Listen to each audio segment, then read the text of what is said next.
Welcome to another session of Reflections, and this week we have been looking at new beginnings, we looked at Isaiah, where the Lord had said that, behold, I do a new thing. Forget the things that are past because I'm doing a new thing.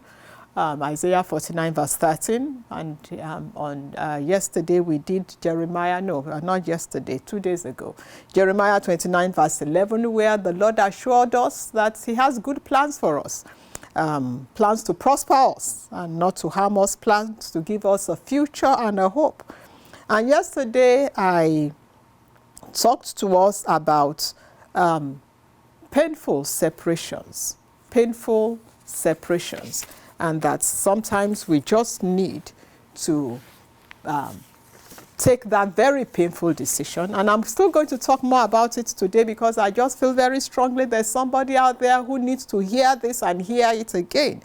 Yesterday I said, even though your beginning may seem small, but your future will be glorious. And that I said, don't despise the packaging.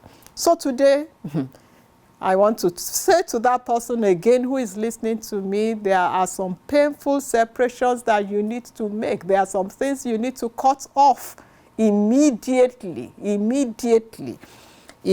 speaking to that person. It's a warning. It's also an appeal because I want you to get the best of what God wants to offer you. But there must be a painful separation. And if you will just go with me to Genesis 21. Genesis 21. It's a story you are familiar with. You remember how Sarah couldn't have children and asked Abraham to have relationships with her servant Hagar. And through Hagar, a child came. His name was Ishmael. And it became really difficult. You know how it is with women. So this was a polygamous setting. For all intents and purposes, Abraham was now ending up with a wife and a concubine.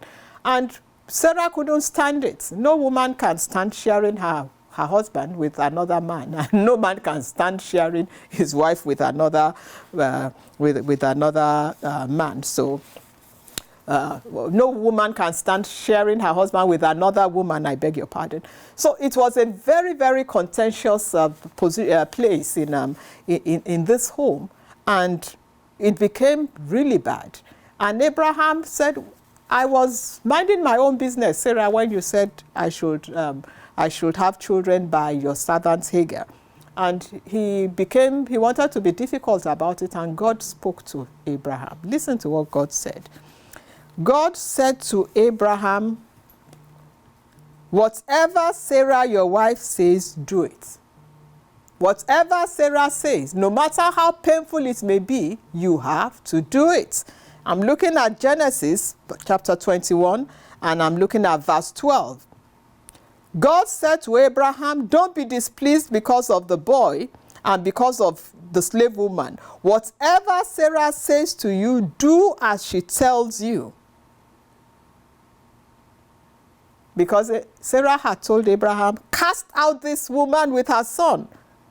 The son of this slave woman will not be here with my son Isaac. Cast him out.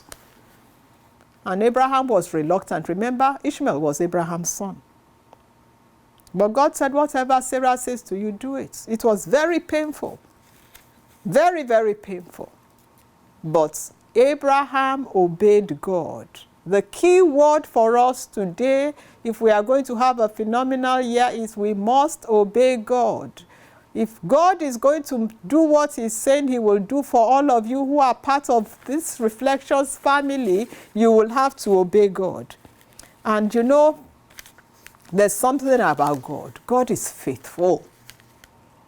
When God takes something away from you, when God says, give me something, believe me, God will give you much more than that. When Abraham obeyed God, God multiplied Ishmael. God blessed Ishmael. God prospered Ishmael. I find it very interesting. I was reading Genesis chapter 25. during my devotion.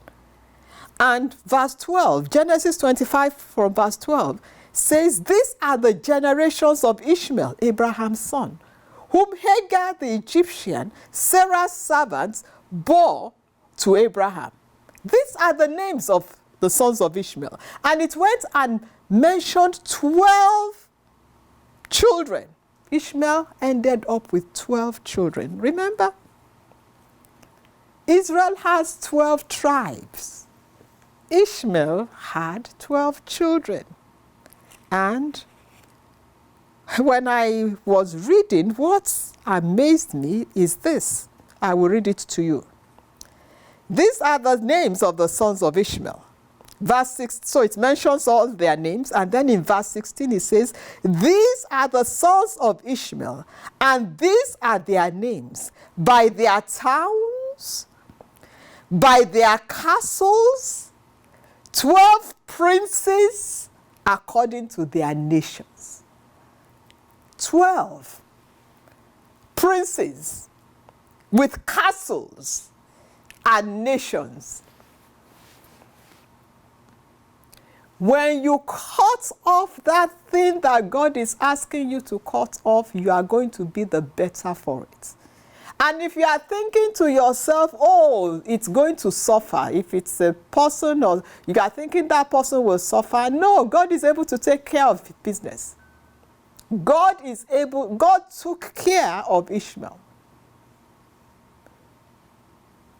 Took care of Ishmael so much that Ishmael became 12 nations, castles, each of those princes with castles. Poor people don't live in castles.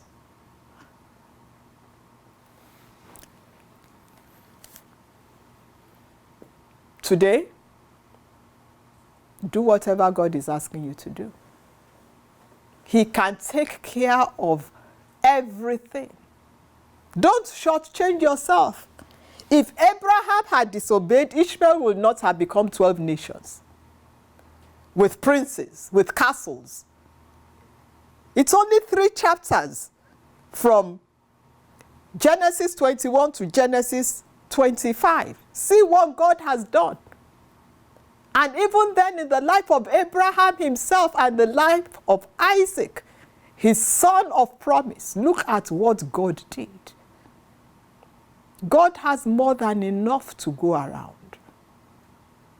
Whatever God is asking you to do this new year, please do it. So that before this year ends, you will be singing a song of victory and of joy. Don't shortchange yourself. There may be painful separations, separation from sin. Put away those things that you think are giving you pleasure. Put away those things you think are giving you power. If you are into the occult, if you are into black magic, if you are into voodoo, if you are into witchcraft, if you are into palm reading, sign reading, whatever reading you are doing, if you are into pornography, if you are into homosexuality, whatever it is that is giving you pleasure now, whatever is taking the place of God in your life now, put it away. Separate from it. It's going to be a wonderful year. It's going to be a wonderful year. Separate from your pain. Stop thinking of that pain, the pain. Forget it. A new thing is happening. God is blessing you. You are going to have a testimony. It's Funmi Obilano. Reflections.